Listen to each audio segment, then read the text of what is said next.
Umar Uthman.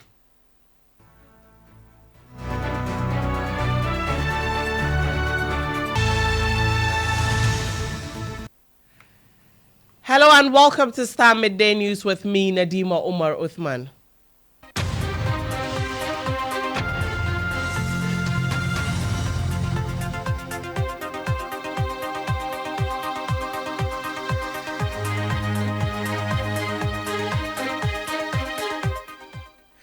Coming up, financial expert slams government for structuring Ghana's debt for payments to coincide with the country's exit from the IMF program, warning Ghanaians to brace for tougher times ahead. But after the program in 2026, the country is going to struggle from 2027, 2028 going. It's huge. The country may not be able to absorb that.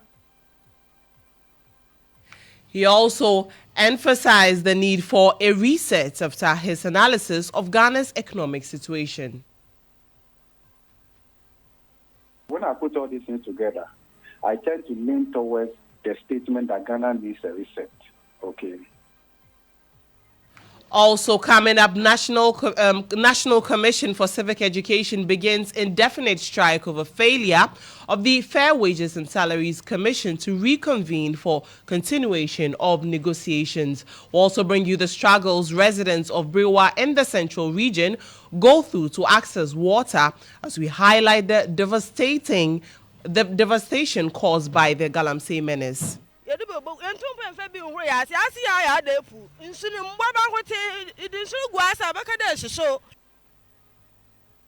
And later, Electoral Commission says it is reviewing petitions submitted by the National Democratic Congress at the end of yesterday's protest for audit of provisional register. We have details of these and many more in the next 30 minutes. Stay tuned. Starr News is coming to you live on Ultimate 106.9 FM in Kumasi, Empire 102.7 FM in Takrady, Zeps 95.9 FM in Zebila, Nissim 100.1 FM in Lamshao, My Star Radio in the USA, also live on Facebook on Starr 103.5 FM and on starfm.com.gh around the world. This is Starr 103.5 FM. Starr News. Informed, in-depth, in touch. Thank you for tuning in. Now, Professor of Finance at the University of Ghana Business School, Professor Godfred Botming, has slammed government over its recent restructuring program arrangements. Many domestic and external investors have started voicing out against the debt exchange program, which has started taking a toll on their investments. The latest is American comedian with Ghanaian heritage, Michael Blackson, who has taken the country to the cleanest. In a series of posts on X, Mr. Blackson threatened to take legal action against government over what he terms as theft of his $1 million Eurobond investment. Who is the Minister of Finance in Ghana? I have a beef with this guy. People of the diaspora decided to invest in our continent, and they use our money to pay their debt and gave us two options. Either we take a 37% cut and receive 5% interest with 11 years maturity date, or no cut but 1.9% interest rate with 15 years maturity date. I'm very disappointed in my people for this. When I bought the Eurobonds, it was paying 10% interest, which will pay for the school, and then Ghana kidnapped the money to use to pay their debt. Almost 3 years later, tells me, oh, we are sorry, but we can only pay you 1.95% and we will hold your money for 15 years. Shaking my head. When I was wiring the money from the States, my financial advisor advised me not to, but I had confidence in my motherland. So now I might have to do a GoFundMe. Shaking my head. I had no plans on opening up a non-profit. If it wasn't for the love and passion I have for the underprivileged youth of Ghana, I would have just handed my school to the people and walked away. But I'm taking Ghana to the World Court. They won't get away with this. Bonds only go bad if there is some kind of civil war. You don't take customers' money and pay debt with it. Those are excerpts of tweets by Michael Blackson on X, read to you by Ibrahim Al-Hassan. Now, speaking to Nadima on Morning Star, Professor Botman cautioned the worst is yet to come, since Ghana will start paying the matured debt at the same time the current IMF program ends. He asked the public to brace itself for the worst. But the point is that this hard-earned money, foreign currency, people's savings, people's retirement, and all of that. But that's what happens if you have largely a government leadership that was partly irresponsible. You see, but bear in mind, whilst we've gone through a very painful process, for Ghana to have a breathing space is for a very short time. Okay. If you look at the relief under the domestic debt exchange, I mean, the cluster around the IMF supported program. So in other words, and the IMF should offer explanation for this.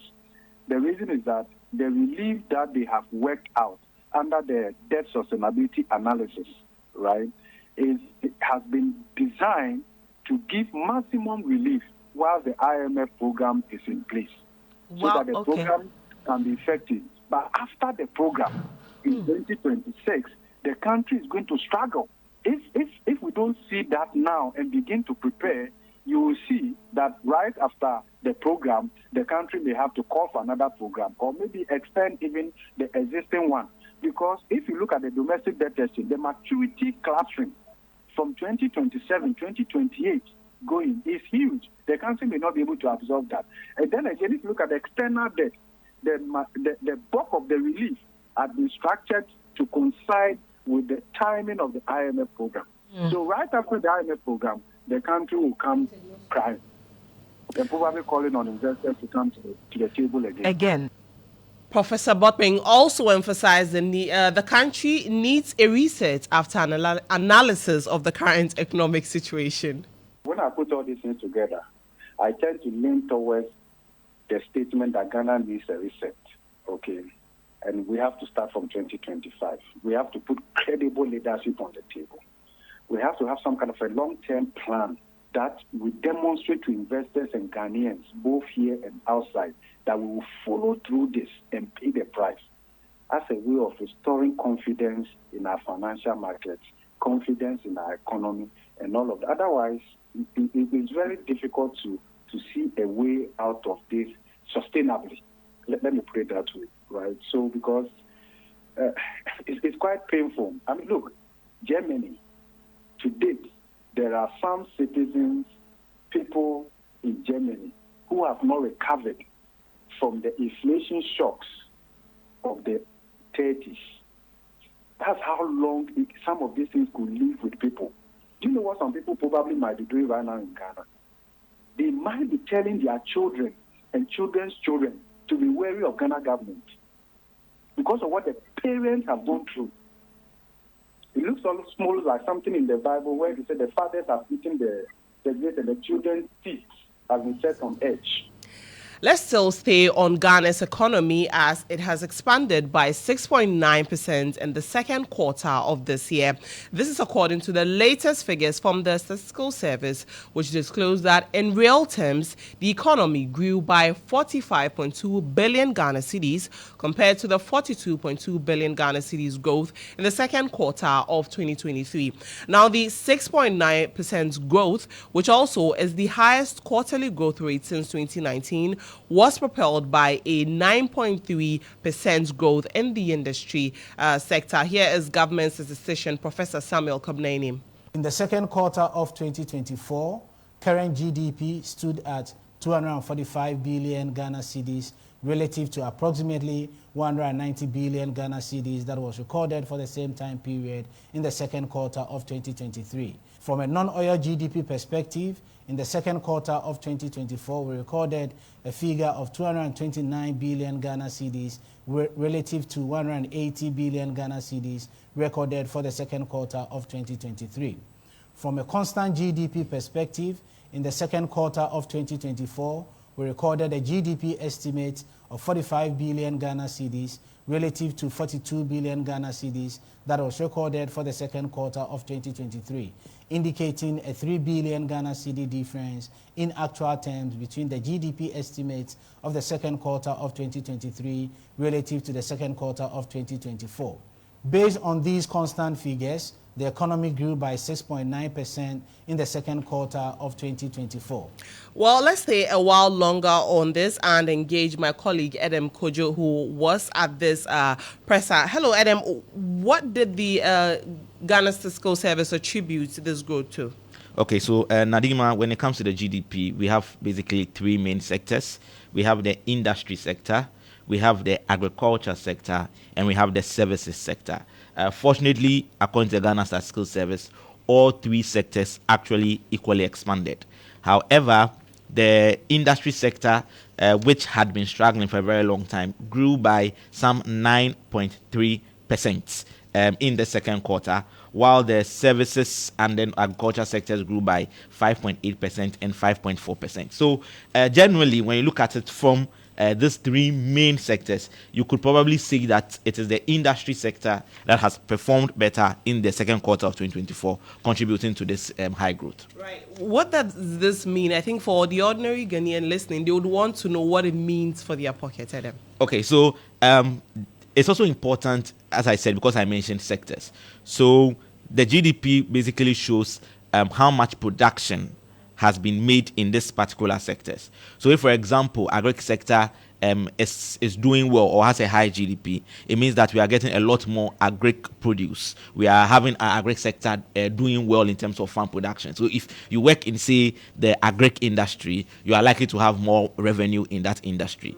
Now, for some time now, because the country really has been trying to move towards industrialization, it's important, as some will say, that the industry also does well. Because once this does well, it means that there are a lot of manufacturing that is going on in the country, which also means, for example, that people are consuming more goods. And for that reason, companies are manufacturing more. So this is some good news, because it means that now people are able to probably buy more or consume more of a product, for which reason these industries are producing more. Right, but I'm thinking if that is the reality, though, because we still hear of people consuming more imported products versus locally manufactured ones. And so, I mean, I don't know if that is a reflection of what is on the market. No, but if you look at the data now, it does, the signs are in there. Right. And so on an overall perspective, when you look at the three sectors, this is actually what the figures tell you.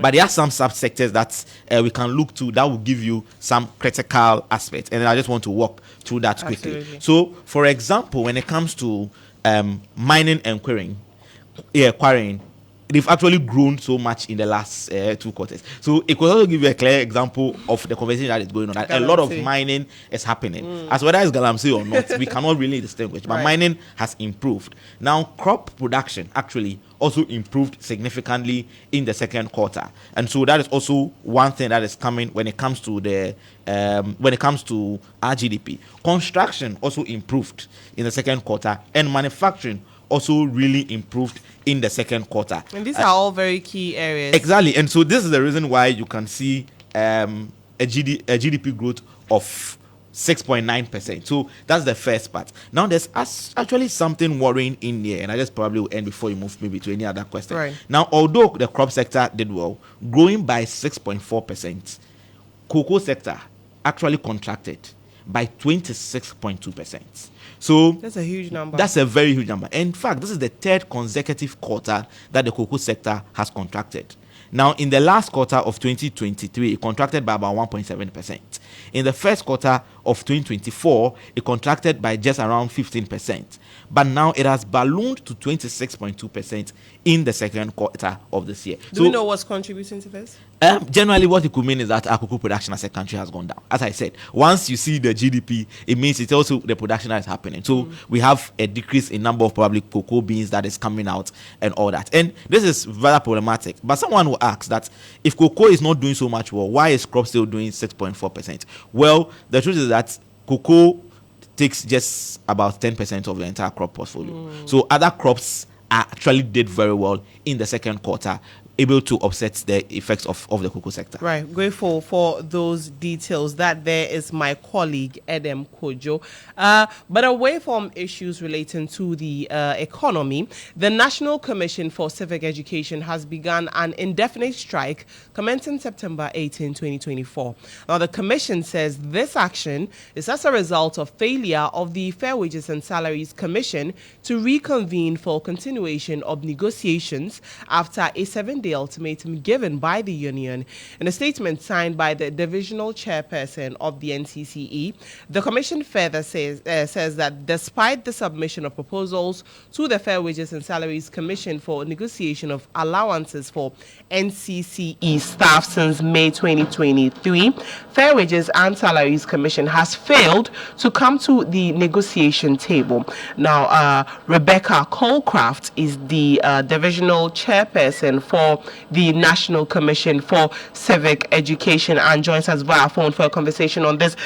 Good afternoon. Many thanks for joining us. You mentioned that this negotiation started sometime last year. Did the Fair Wages and Salaries Commission give you reasons as to what has caused the delay? Okay, good afternoon, and good afternoon to all your cherished listeners. So a point of correction, the negotiations, we submitted our proposals in May last year, and the negotiations were until May. Right. That is a whole year before they responded to us.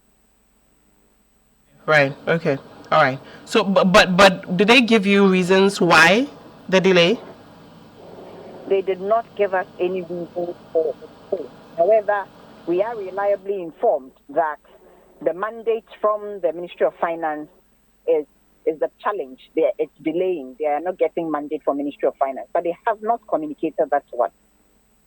But Rebecca, if they are saying that there's been a delay from the Ministry of Finance, is this then their best course of action? I said we are reliably informed, but they have not communicated it to us. They have not communicated their challenges to us.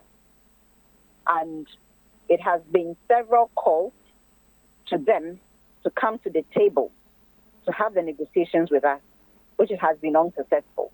Our first meeting was in 6th of May. Our second meeting was on the 23rd of July, when we signed the rules of engagement and the negotiations commenced. They had no counter proposal. We requested for timelines and they declined until we adjourned the meeting to 1st of August, which by 31st of July, they wrote to postpone. So we had no meeting with Fair Wages on the 1st of August. We only had a meeting on the 4th of September. So through this, we have only had 3 meetings with the Fair Wages. And on the 4th of September, when they came to give us something that my members and the division terms as a mockery to our plight and the suffering of my members. What happens if you don't hear from the commission? Moving forward, is the strike going to continue? And what next, really, aside this action that you've taken? Okay, so as we wrote and released in our press statement, the strike is indefinite. And we are hoping that they call us to the table, and we hope that it is soon, and they come with something reasonable to reflect the challenges and the economic hardships on my members. We have suffered in silence for a long time, and we are at a breaking point. We are very peaceful people. We are very law-abiding, but we are just frustrated. We are tired. We are suffering. And so they should come and tell us something reasonable. Well, if they do not, the strike continues indefinitely, and we would advise ourselves as time proceeds. Right. Rebecca, can you let us know just how much we're looking at in terms of the allowances owed your members? Since 2019, that we had our last negotiation, for the past 5 years, we haven't had any increase to our allowances. And we are asking that our allowances are looked at and increased. What is the amount and what was the increment you're looking at? As you can see, we have some public sector institutions receiving some percentages government machinery 20%, interim support 18%, and so on and so forth. And so we are looking at percentages in those ranges. All right. Okay. Thank you so much. That there is Rebecca Colcraft, who is the divisional chairperson for the National Commission for Civic Education. Now, the illegal gold mining, known locally as Galamsey, continues to ravage communities across Ghana. But in the small coastal town in Brewa, the consequences have become unbearable. Women, children, and the elderly now risk their lives every day, searching for the one thing they cannot live without: water. As GH1 News' Alice Aite reports, the hope of residents for clean water has dried up, just like the taps that once provided a lifeline to the community.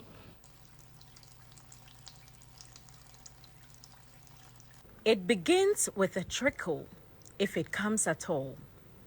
In Brewa, a small town in Ghana's central region, water, once abundant, is now a precious, fleeting hope. Meet Adjoa Tetewa, a 90-year-old grandmother who, like her neighbors, has been anxiously watching her taps, wondering when or if water will flow again.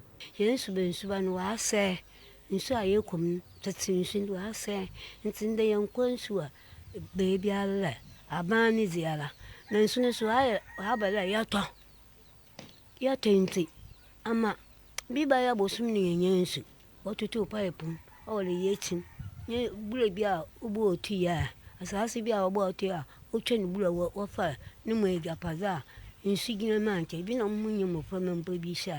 The Ghana Water Company says nearly 60% of this catchment area is clogged with silt, leaving raw water sources inconsumable. This is because illegal mining activities have devastated the Setreheman water treatment plant, cutting off clean water to Brewa and several other communities in the central region. Residents must stay awake to collect what they can before it stops.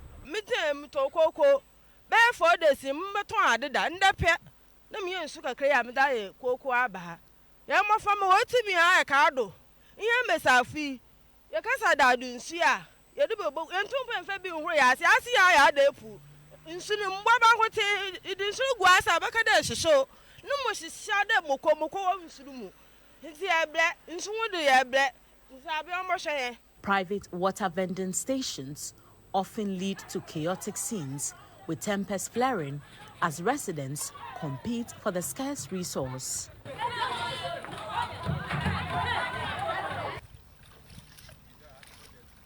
For several months, residents of Brewa in the Mfantsiman municipality have faced severe water shortage, forcing them to rely on this contaminated water source. While it may seem like a lifeline, it's actually a deadly trap.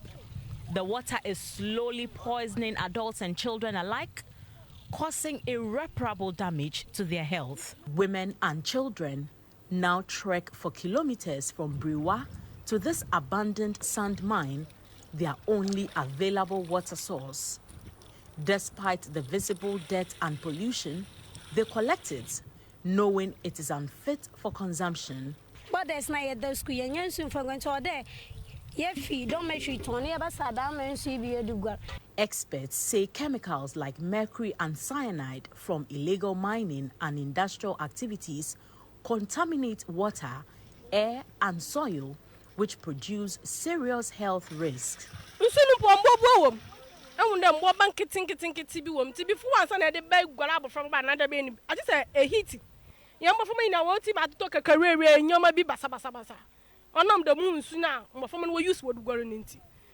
Dr. Maxwell Mante is the medical director at the Brewa Polyclinic, which serves over 7,000 people. He says typhoid has become the second most common illness in the area. They usually present with abdominal problems, which eventually we diagnose as typhoid and then malaria.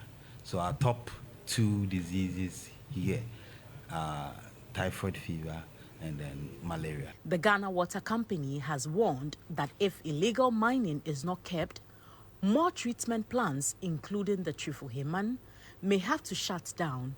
The government is now under mounting pressure to find a permanent solution to the illegal mining crisis, or could pay the price politically. We'll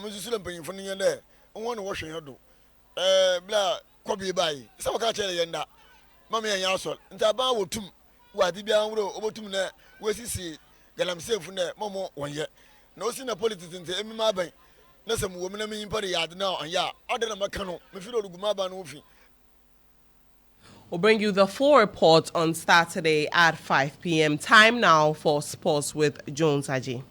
All right, now let's start off from the NSA because the NSA boss has been sacked. So President Nana Addo-Dankwa-Akufo-Addo has sacked the Director General of the National Sports Authority, Doji Numekevo.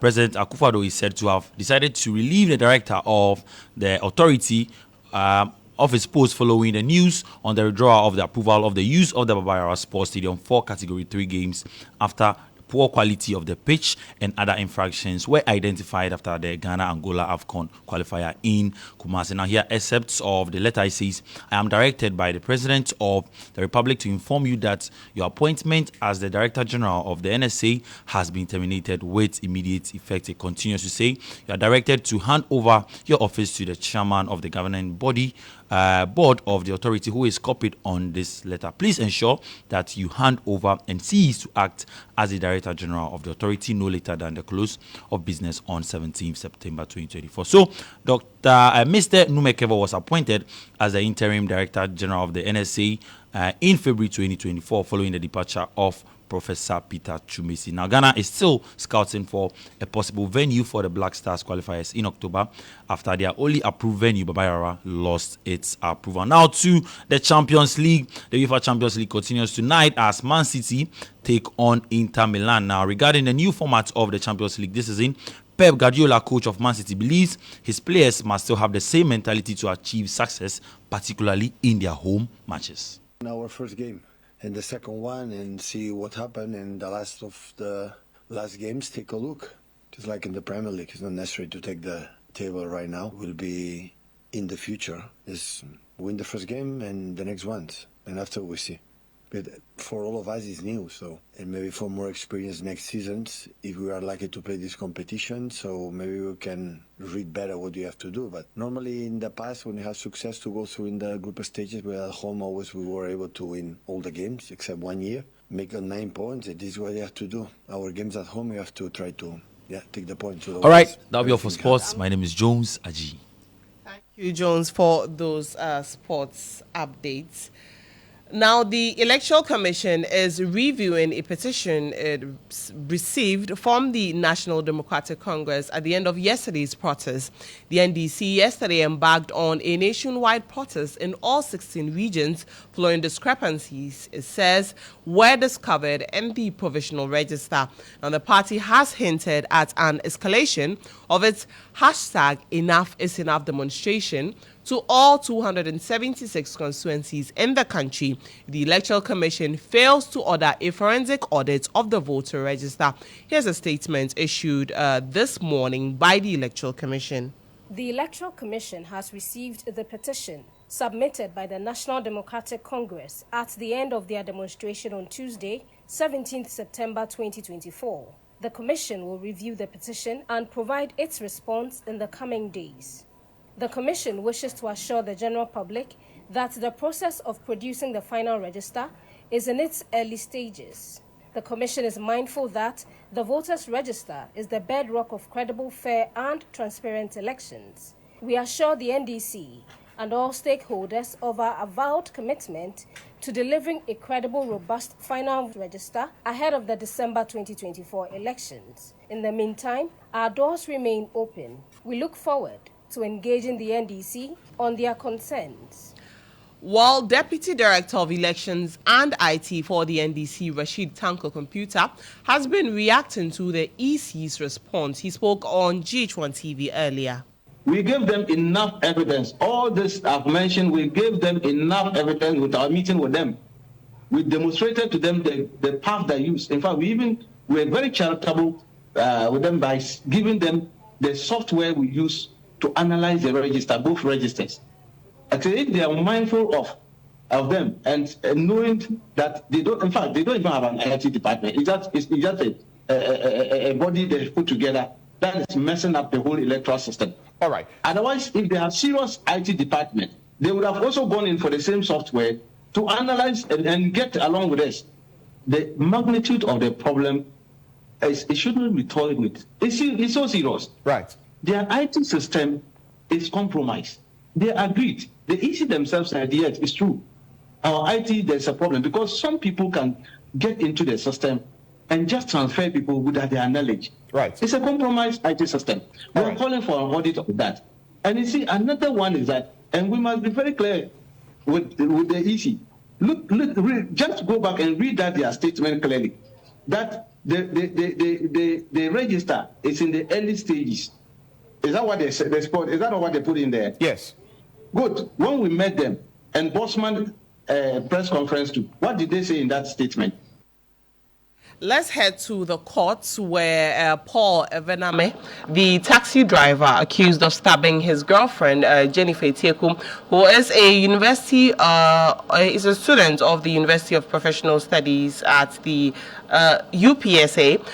He stabbed her to death 9 years ago, has now been arraigned before the court. Let's head over to EIB Network's legal affairs correspondent Mutala Inusa for more on this. Hello, Mutala. I mean, what more can you report? We know that the jurors are finally in court after some 4-month strike.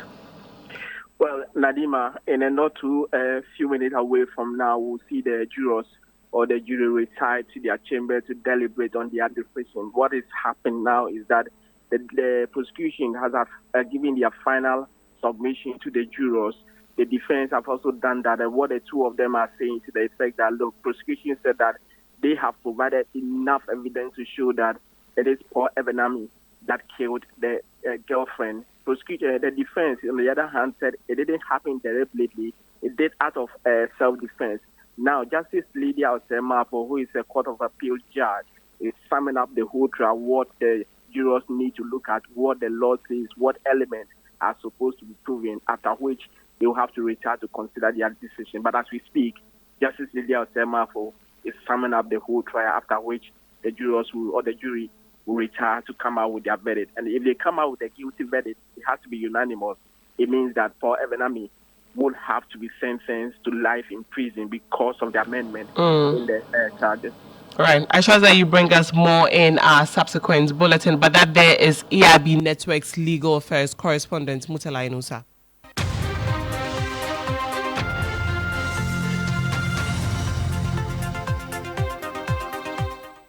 And that's how we wrap up this edition of Star Midday News on Star 103.5 FM. I am Nadima Umar Uthman, but for more news, log on to starfm.com.gh. Good afternoon.